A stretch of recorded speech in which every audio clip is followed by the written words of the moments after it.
Yan ang tukalbi natin, guys. Naman guys, tukalbi. So, beef ito. So, lutuin din natin ito. Yan, lutuin din natin ito. Ilagay natin, i-dip natin dito sa, ganito yan, i-dip natin dito. Ilagay natin ganyan. Ganito, ganyan ang paglagay natin. Tsaka, hindi na ano. Yan. Tapos, ilagay natin dyan. Tsaka, lutuin na. Yun ang pagluto dyan. So, unahin natin tong kalbi, guys. Ito kalbi sa pagluto. Para, i-dip na natin ito.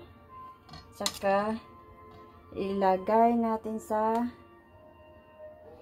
kiran. At saka, ilagay natin dito. Ayan ang paglagay. Yakhi or padandahan lang yung apoy baka maluto kaagad or masunog. So, ilagay natin lahat ito. Yan ang pagprito, guys. Dahan-dahanin lang siya. Yan. So, konti-konti lang yung pag-ano niya.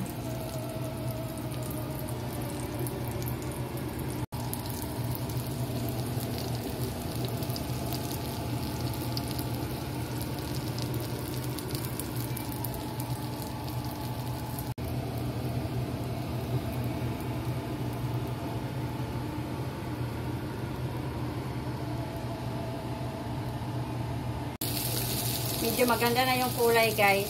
Luto na ito. So, haonin natin ito.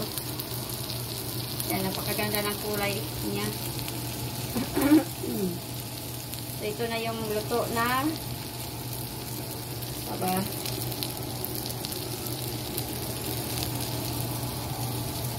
Kalbi, guys. To kalbi. Okay na kayo ang yung color. Ta? Yung nata kayang color, guys. Kuha na nato ni siya, guys. To kalbi, to kalbi, to kalbi.